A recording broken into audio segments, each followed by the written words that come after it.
this is the episode that gets us cancelled. That would be shocking out of all of them. Like, for some reason, I think this might be it. This confrontation can cancel your career.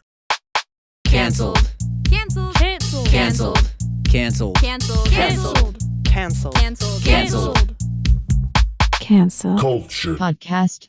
Welcome back to Cancel Culture, the podcast writers' room where a diverse group of Gen Z female comedy writers write a funny, unoffensive joke about a topic that most might consider a no-fly zone in comedy that even an old, cis, white man, aka my dad, can tell without getting canceled. Today's topics: jokes about gays. That's right. We're going to write a joke about homophobia, or gay people, that a white man, white cis man, straight man can tell without sounding like an asshole. Why? To show that it's possible. It's possible. Right. All right. Let's meet our players as per usual. I'm Jamie, and I feel like on the Kinsey scale, I get more and more gay as men get worse and worse. That feels logical. I think people are like, really into like the Catholics and like the like homophobes are really into like questioning why people are gay and blaming things. And I feel like they're not taking a hard enough look at straight men, Yeah. Cool. Yeah. Is there a week that straight men get a little bit better and you get a little less gay? Doubtful. Wait, a single week? I'm not suggesting any week, any period of time. 7 days? An hour. Yeah. Is there a moment? 5 minutes. If when someone claps, an angel gets its wings. If a straight dude does something decent, does Jamie get a little less gay? Well, it's been a rough week for straight men, I will say. What happened this week? Adam Levine cheated on his wife. Yeah, this week? He said that genius quote that body is absurd. That body is obsessed with that. Yeah, you were gonna use it, but I'm obsessed. Wait, break that out. I don't know what that is. He just basically slid into some models' DMs. Do you know what that means? I should double check. Yes, I do know. That's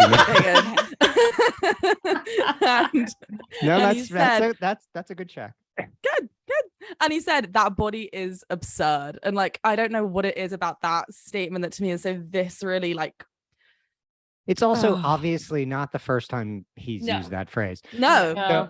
So that happened this week. And then who? What else? Ned Fulmer from BuzzFeed, formerly BuzzFeed, now just their own entity, the Try Guys. Yeah. Cheated on his wife. And what's so painful about that one in particular, for those of us who grew up on BuzzFeed, is that Ned Fulmer, me. Anyone remember? Grow up on BuzzFeed? Never forget. I think the issue there is, aside from the obvious cheating, is the fact that his entire brand and personality was about loving his wife and like being obsessed with his wife and how much he forced his wife into the she was known as Ned's wife. Yeah, like Ned's wife. She barely has a name. Their publicist Ariel, by the way. Freaking the fuck out. This is when publicists make their money. This is like tax season for publicists. Yeah, absolutely. You get to change up the brand. This is what you get paid for. Yeah. Or protect the brand. Well, actually, this is exactly. This brand is dead, so they got to do a new one because he's no longer loving his wife. Crisis management. Screwed. I don't know crisis management buys Porsches. Well, it's exactly like what happened with John Mulaney. Yeah. John Mulaney cheat? He did cheat. Where have you been?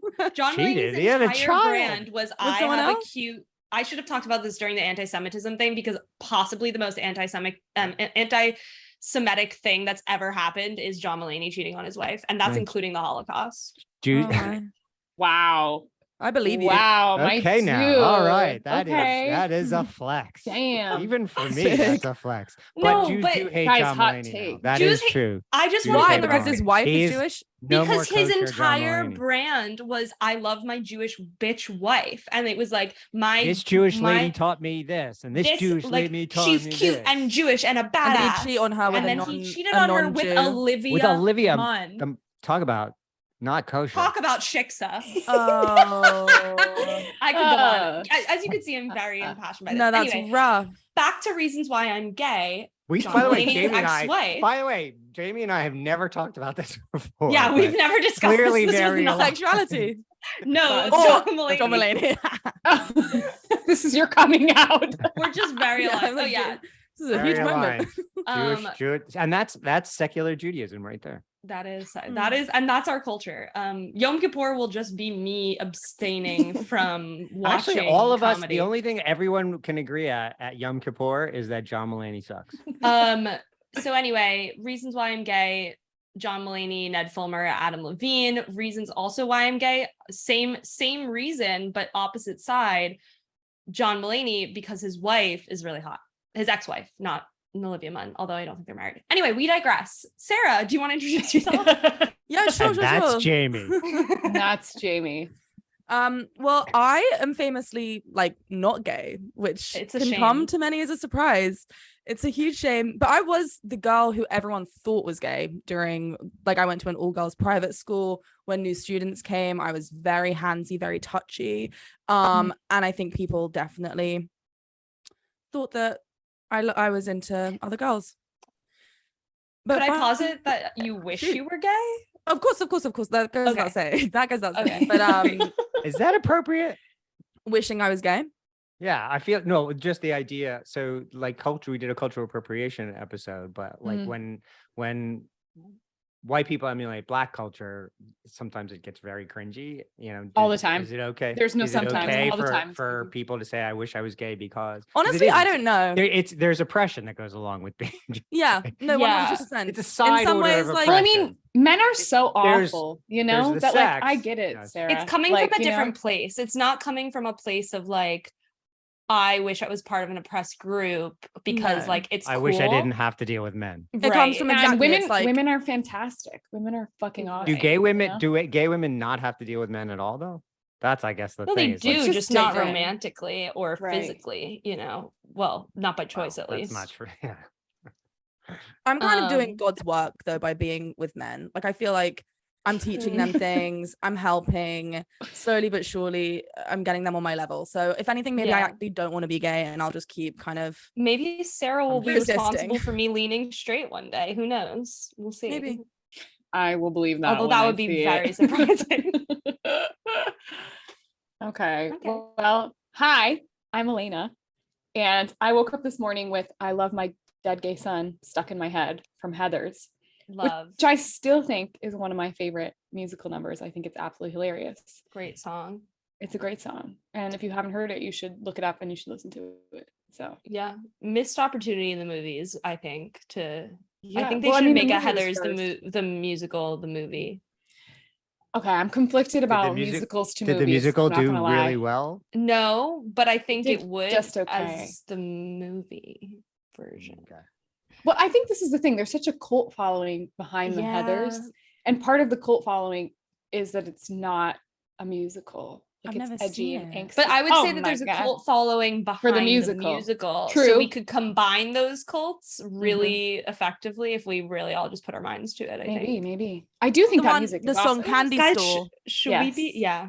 That's the one. Should that we I'm be the feeling. three Heathers for Halloween? We could That would be fun. Ooh, that's I've been in cool. Heather's twice now. Always the dumb Heather, which I think is I was gonna say I hilarious. would think you were the lead Heather. I know. My you time gi- is coming. You to be give the lead Heather bitch Chamberlain Heather. vibes. Yeah. Thanks. I'm usually Heather McNamara, who's Oh. the dumb one Well, with the ED. you're not. But It's not you know giving. what? I can. That's. You just know I'm a good actor. Yeah. True. Okay, and lastly, and certainly leastly, a man who I've had to tell multiple people is straight despite having perfectly coiffed hair and owning multiple plaid blazers. Evan, my father. Have anything That's to say? right. I am your father. No. I have been called gay since I can remember. I'm not. On the Kinsey scale, I'm likes musicals. What if this is the episode that gets us cancelled? That would be Yeah. shocking. Out of all of them, like for some reason, I think Would this it? might be it. Yeah. Speaking of gay culture, I have this mug. Britney survived 2007. You can have it. I love Nice. it. So we have a bad joke to look at today from none other than Kevin Hart. I feel like we had to do this one because Yes. it did blow up. I feel like it was one of the first like throwbacks to somebody's old mistakes that like, and then there was like a series of them for comedians like with Tim. It wasn't. Right. It may not have been James the Gunn. first. I don't but know if it was the definitely first, but it was the biggest. biggest. Yeah, because he Huge. couldn't host Got the fired from Oscars the for a Oscars, tweet. yeah. Yep. This is back So when the if I- Oscars This is back when the Oscars mattered too. Well, did Right. they ever? That part. Did Yeah, they ever? That's what I said. There was a time when they really did. When they were wearing ball gowns. There was a time when they used to matter. This comedian is so good for saying, I'm not homophobic, but which is my favorite. Which is literally, I think, part of this joke. Let's watch. Right. I got a lot of fears, man. I got a lot of fears as a parent. I'm gonna tell you guys one of my biggest fears. One of my biggest fears is my son growing up and being gay. That's a fear. Keep in mind, I'm not homophobic. I have nothing against gay people. Be happy. Do what you want to do. But me being a heterosexual male, if I can prevent my son from being gay, I will. My son had a birthday party. He's playing. I turned back around to check on my son again. A little boy was grinding on my son's ass. He was like this. I didn't know what to do. I panicked. I knocked them both down. Hey, what's going on here? What kind of party is this? Huh? What kind of party is this? The thing that pissed me off. Here's what pissed me off, man. I was eating a buffalo wing when it happened. I should have dropped the wing and ran over there, but I licked my fingers first. I didn't mean it. I said, hey, boy. So, oh, Kevin Hart. I went on a trajectory. I went on a journey with that because I enjoyed the way that he admitted like how everyone has like their gay moments when they're young. I think that's a funny like start, you know what I mean? And like I was wondering if he's even being like satirical. I have belief in him. It was. Yeah. Should I have a sip of my coffee and shut up? No, I don't think you should shut up. I think the thing is, I would agree with you. He does, outside of that clip, have a visible track record of saying homophobic things. Yeah. So that's what's upsetting about it. I also think, weirdly, if a gay person was doing this bit, like if I saw Billy Eichner tell these same jokes, I'd probably think it was really funny. Like, that's what's hard about it too, is like the demeanor of it is laughable, but it's because you know he actually believes it that it's upsetting. That's what I was gonna say. There are elements in here that I think would be super funny, like a gay person talking about like, hey, that's gay, like stop, hey, that's gay. I think that could be a really funny bit for someone who is gay and like how they're coming out and how they learned about themselves. But he starts the joke, like he prefaces the joke by saying, as a heterosexual man, also I want to stop my son from being your gay. biggest fear for your beautiful chocolate baby is him being gay. That's the thing you're afraid about the most now. Wow, that's deep. That's the scariest thing for you. That is deep right there. Holy and to me, that's the most homophobic part. Because really, of all the things your little black boy could experience, like him being gay is the worst. Stop it. Get out of here. I never would have thought of that. That's amazing. Get out of here. Yeah. And so you asked what year it was. I think this is like I want to say like 2011. So I mean, it's not like it was 1999 or it just no, Obama was president. Yeah, racism. Marriage was legal. Yeah, marriage was legal. Like, I mean, Will and Grace had been on television. Queer Eye was on its second cast. So it's just off. Can you fact check that, Paul? What? The year. What year it was? Yeah. But it was, and I remember thinking when he got fired from the Oscars, or did he quit? I can't even remember. I think he got fired. He got fired. It was a huge thing. I remember being so upset. I was like, he would be so great at the Oscars from 10 years ago, really? But now I'm like, yeah, no, dude, sorry. Well, and also, so I look at that as a parent. You look at that as a black woman. I looked at it as a parent, and I'm like, you're running up to your kid and smacking them for being. Well, I don't know that he actually did that, for the record. Right, but that's the joke. That's the joke. The joke 2010, same difference. Okay, 2010. Stop that behavior. Wait, 2010, then it was okay. Right. Yeah. He panicked. I mean, he was panicking because he was enjoying his food at the party. And he just wanted to get that chicken wing joke in. That's really all. For my opinion, and like saying fucking in the ass in the context of a he just wanted child. to say, he just wanted to say fucking in the ass. Yeah. Well, the other issue, sorry, Elayna, also I cut you off. Go ahead. I was just gonna say, I feel like this was written very specifically to like a middle-aged Black audience. Like this whole setup to me sounds very culturally specific. And I just wonder if that's why some of it was so extreme, because he's writing it to his audience, and like how it would have sounded if he was writing it for a different audience, or if it was a gay person like writing this. I don't know. So and a straight male audience too, I think too, because that's who goes to his movies, and that's that's a big part of his audience.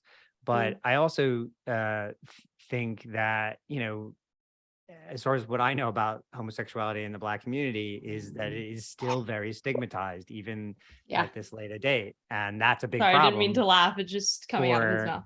Yeah, unfortunately, Black people tend to be quite homophobic, which is, let me tell you guys, I could literally write a thesis on why that is. This doubles down on that. This coming from Kevin Hart makes that worse. Yeah. Right? Yeah. Paul said Kevin Hart also got in trouble in 2019 for patronizing Lil Nas for quote unquote needing to come out. Yeah. Well, you've clearly got a weird thing with this. He's got, I think it's a weird thing, meaning homophobia.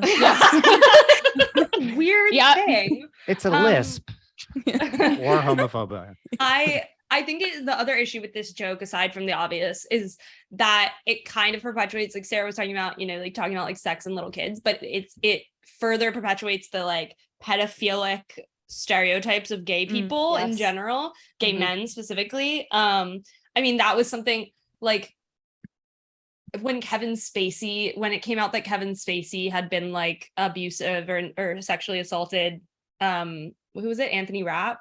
Yeah. Anthony Rapp. It was like, and many others, but his apology was like, "I'm sorry, I'm gay." It was like, wait a second. Often that happens. It's like, I had trouble coming out, and so I did these awful things. Wasn't there a whole movement to include pedophiles and the LGBTQIA? Did I dream this? Did this really happen? Because I feel like that happened, and I was so angry. By the Catholic Church. That's a disgusting argument. I've been talking about this with my friends recently because we've seen it in multiple people that I went to college with. And listen, I'm not trying to like invalidate anybody's sexuality. I think everybody has. I'm gonna say. I'm leading up to something. I think that it's a growing thing that because queerness is suddenly like mainstream and like kind of edgy and cool, that a lot of people who have allegations have started being like, just kidding, I'm gay, or just like we call it the they-ification of predators. Thank you for that word. What is it called? What is it called? The deification. And it's happened multiple times with people that we went to school with, where it's like right after college, right? They have like allegations against them. They have issues with like a ton of people, and they come out and then they're like, I was just struggling. And whether or not them coming out is true, I'm not going to try to like invalidate anybody's sexuality, but like the excuse of like, well, I was struggling is the issue. It's like, well, then you're making it so that like, A, you're perpetuating the stereotype that like queer people are predators. And B, like just because you were struggling doesn't excuse there are tons of people who are struggling with their sexuality who don't assault people, right? So that's like such a Glee 2007 I know. Or like The Bachelor, what's his name, Colton, the football player, whatever, whoever his name is, who literally stalked and harassed his girlfriend. The fucking restraining order, was not allowed to come within however many feet of her, and then he came out, got a whole movie and a special and a show, and I'm like, this man is a predator. Like it doesn't negate, like him coming out does not negate all of this. He dropped an NFT. He dropped an NFT. Oh That's how we... The new apology, the new public apology is dropping an NFT. I'm so sorry for my homophobia. Here's my new cartoon monkey. Expect a Try Guys NFT any day now. Anyway, I think we should probably move into an example. Oh no, we have an ad. Sorry. Okay. Ad break. Ready? When I pull away, this is when the ad comes. It's time to move. It's time to hone your skills. It's time to be an ally. Time and time again, your efforts to be woke have slipped into borderline homophobia. You've tried to say, yes, queen, but it comes out, yes, queen, royalty person. You've accidentally said the queers in conversation more than once.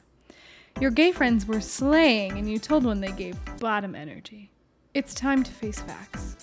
You're straight. But you can still be an ally, a better ally, with ClassPass. Ally to the core. Training is all about building your personalized routine.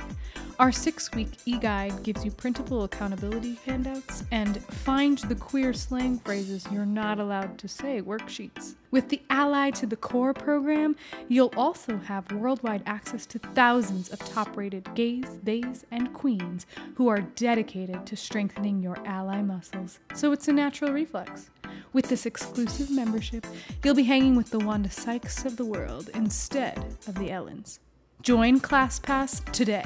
You know what was simultaneously supposed to be allyship, but was like super homophobic? The 2006 ads that Hillary Duff made being like, when you say that's so gay, do you mean what you say? Can we pull those up? Do you like this top? It's so gay. Really? Yeah, it's totally gay. You know, you really shouldn't say that. Say what? Well, say that something's gay when you mean it's bad. It's insulting. What if every time something was bad, everybody said, oh, that's so girl wearing a skirt as a top? Oh, you are. Those are cute jeans, though. When you say that's so gay, do you realize what you say? Knock it off. Honestly, love. Sorry. Honestly, like the entire origin story of knock my it life. off. Knock it Knock off. it off. Knock it off. Knock it off. It's Knock so it off. funny that we've come full circle. Like, it's so Knock it pervasive off. right now to be like gay. Yeah. Like in the queer community, be like, that's gay. Yeah. No. It's fully like 2000s homophobia is present day gay culture. Like, it's just it's like how like fashion makes a comeback. Progress. Every, Progress. You know, it's truly come full Reclaiming. circle. Yes, it's like a reclamation of feeling empowered and using those violent bullying tactics for ourselves. Like, how many have you guys had the like quintessential like middle school bully comes back and apologizes to you thing happen? I was that bully, so you were the bully. My bullies are never apologizing to me. They're all married in the Midwest with their children. They're never going to apologize. Who did you bully and why? I bullied numerous people, not like in any serious way. Right? I'm like, actually so shocked that you were a middle school bully. I wasn't actually a bully. I am taking the piss, but I got called into the office a couple times for supposed bullying, right? But I wasn't actually a bully.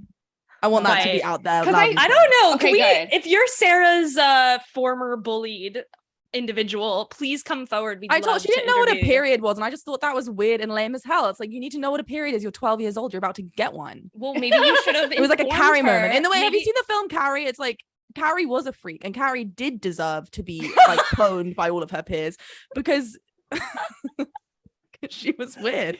She was the weird kid. Wait a second. I feel like have you been bullied by Sarah Weitzmann? Please call 1-800. I feel like you could have taken that opportunity to like educate rather than shame. Isn't that what our whole point of our podcast is? Like, I feel like we're trying to avoid a cycle. Like, what if that person grew up and became like, you know, Amy Coney Barrett and now doesn't believe in like rights, you know? So like, we have to take the opportunity to educate. Sarah repealed Roe v. Wade.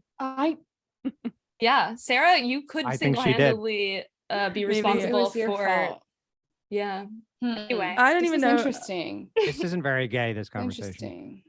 It's pretty gay to bully you know people. what is gay? Meg Stalter. So I think we should watch oh that's me. That was me in my era. That was actually after. Well, by then I was there is she's actually knifing this girl in the back, which is why that's her she's sister. Cringing and so That's your sister?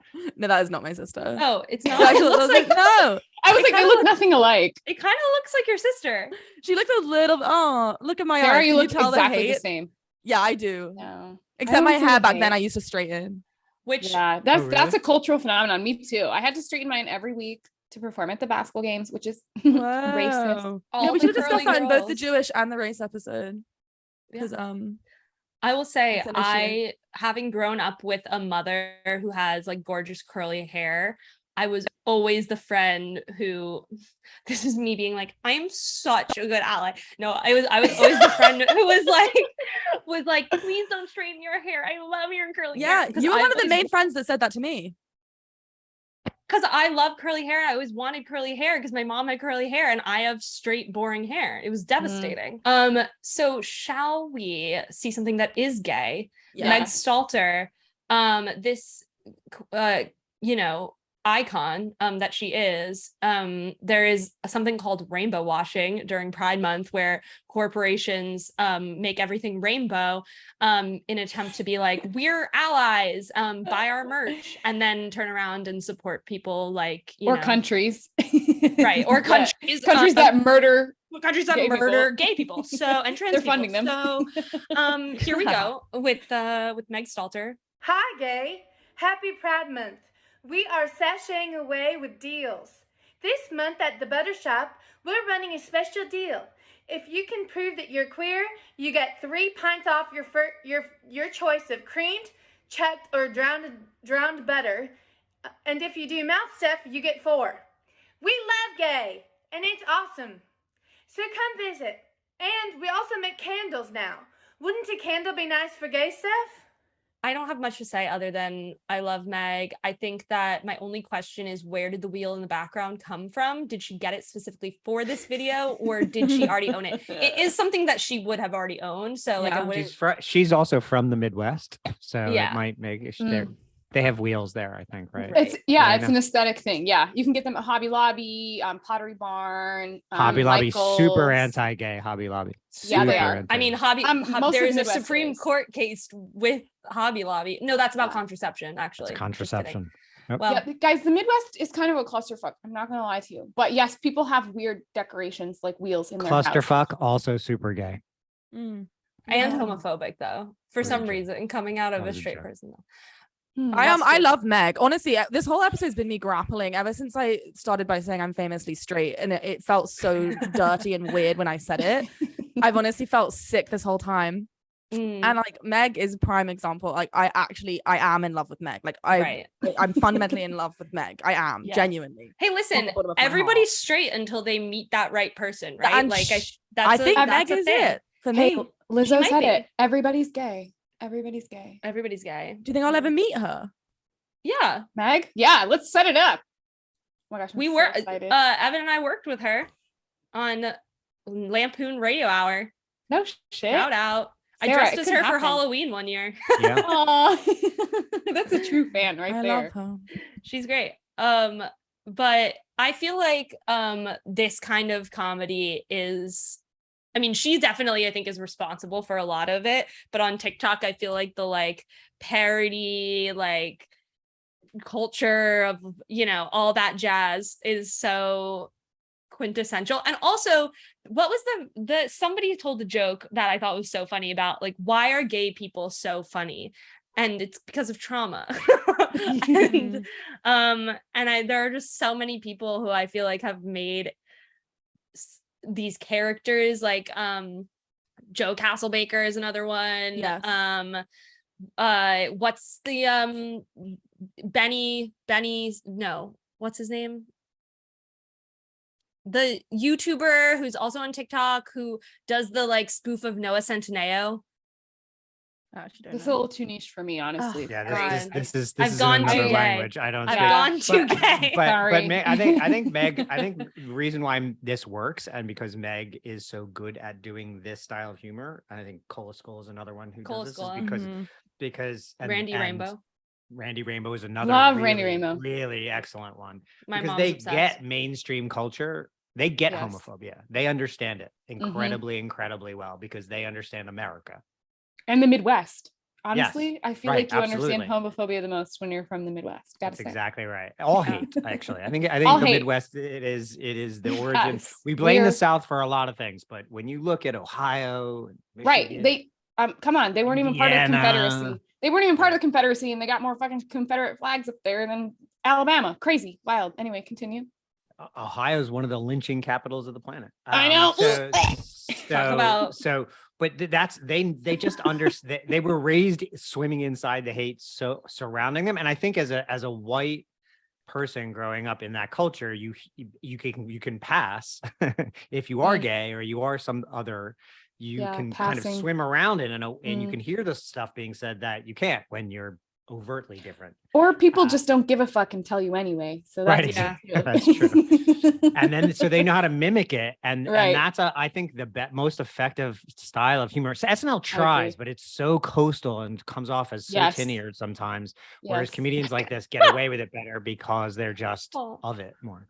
Paul said, speaking for us gays, our trauma feeds our genuine comedy. You know, Paul. Spoken like a straight white man. Spoken like a straight white man. Okay, I feel like we should try and write. Use let's do it. Our queer trauma to write some really funny jokes now. Am I leaving? Yeah. Bye. Bye. Bye. Bye, y'all. See you later. Bye. Hi, I'm Paul. Talk about a gay icon. That monkey from Nickelodeon growing up. Anybody? The three-eyed monkey, or like, what, you know what I'm talking about? Hi, I'm Paul. Nobody? Hi, I'm Paul. By the way, I got a text from somebody that I used to hook up with, and this feels like it should have been in the anti-Semitism episode, but it's quite possibly the funniest thing I've ever received from a straight white man. And it's an Onion article that said, man saddened to realize short Jewish women with an interest in theater is his type. And that feels right. On brand. So prompts. I feel like we could go in a lot of different directions. I feel like Gay Awakening is a great, I would love that. Great combo starter. In terms of things for my dad. This is where I feel like I'm gonna struggle, because I feel like my funniest shit is very specific to the gays. We could do something about him like having a queer daughter. That could be something. Yeah, maybe like you coming out to him and he can give advice on like what not to do. Or like knowing that your kid is queer, but like waiting for them to tell you. I love that. I actually have never talked to him about that. I don't know if he ever like what his notions were, because I do remember. Did you have a coming out moment? Like, no. Well, it's weird because, you know, like, again, like very privileged, very lucky to have like supportive parents who I knew would never give a shit, but like I felt weirder about making it like a coming out. Like I almost felt more uncomfortable just because I was like, I know that they'd be fine with it. So like to make a thing of it would be like so awkward. Yes. But I dated this girl in high school, and my mom definitely knew, and I'm sure my dad knew by proxy. But her asking me if I was dating her was like, I was like, no, mom. Like, not, but it wasn't even because it was a girl. It's just because I didn't talk about any relationships with my parents. But then I got to college, and when I had a girlfriend in college, I just texted my family group chat like, hey, I'm dating this girl. And they were like, okay. And that was it. That's good. But that's good. I've never talked to them about like what they like, if there was ever an assumption or like, I don't know. Sneaky suspicion. I feel like it would be interesting. We'll talk about it when he gets back. We'll see. Right. But yeah, so that could be a funny thing to write about. We could also do like, which is like the opposite of Kevin Hart. Right. Like wishing your kid was queer. Yeah. Something about like the gay like lingo, you know, like slay, cunt, like something that's very in right now. Well, you get into dangerous territory with that though, because a lot of the like white gay vernacular has been taken from black vernacular, like AAV. So it's Evan cannot say it. Could that be like a almost like, I don't want to copy like Megan's format, but almost something sort of like surrealist in that way, you know? Well, I love making fun of fucking corporations that are so actively homophobic but bring out their rainbows for pride. That shit just kills me. We could also just ride like on that theme, just ride with the theme of the episode where it's like you go so far ally that you turn into a homophobe, right? Like leading down that path. That could be a fun way in. I think so too. But I wonder how Evan, well, I guess like this is the tricky part. Like Evan has to align himself as like not a homophobe in the setup of the joke, because otherwise it's going to come across really bad for him. Right. But well, we could talk about like how like allyship is weird nowadays because performative. It's so performative. So it's like, how do you make it clear? So I think you could talk about like as somebody who is heavily involved in the entertainment industry, right? But is a straight cis white man. How do you make it clear that you're an ally, but not homophobic ally, right? And not like performative allyship, but like genuine ally. But you also don't want to make it like applaud me for being an ally, like that, like weird. I think that's okay. Let's try it. Let's try it and see what happens. What can you make fun of the homophobic people for? You know? Wait. Yes, like how gay. Wait, Dad, hold on. How gay culture is like the 2007 homophobia now, like homophobes. It's just I don't know. Mine is lame. The best way to be homophobic is like like how to be homophobic in 2022. Like we have like to help by them being be an homophobic. ally in a cringe way, or like yeah, like how do you achieve homophobia? You got to get really creative nowadays. Cool. I feel like we can bring him back. Hi, Evan. Hi, ally. Hi, gay. Hi, gay. Okay, ready? Yeah. You would think that in today's age, it would be a bare minimum to love your kids unconditionally. But unfortunately, even in 2022, there are still people out there who love their kids with limitations. For example, if they're gay or not, or they have different gender identity. I pride myself on being open-minded as a parent. So naturally, I was looking forward to opportunities to showing off my open-mindedness chops. I always thought my pièce de résistance might be, if I was lucky enough for one of my daughters to be gay and come out to me and me to be there for them, give them a big hug and say, I love them unconditionally and I'm proud, blah, blah, blah, blah, balloons bursting. But man, I was disappointed. My daughter came out to me in a text, like a damn breakup. She didn't even say, I'm gay. She just started talking about this woman she was dating. Like I'm nothing, like I don't matter, like I'm worthless. I wanted a chance to perform my allyship, but I felt totally cheated. And so in a fugue state, I texted back, it's Adam and Eve, not Alice and Eve. She pushed me to this. She pushed me into it. The lack of great delivery. The lack of coming out made you homophobic. Yes, right. Right. The lack of my daughter coming out to me made me homophobic. I didn't hate the gays until my daughter became one. I think that we achieved. I think that, we solved homophobia, eradicated it from the planet. Never to be seen again. Never to be Everyone's seen holding again. hands now. Thank you for listening. If you agreed that we told a funny joke or you think that we should be canceled, let us know. Happy to hear it. Until next time, this has been Cancel Culture. Cancel Culture Podcast.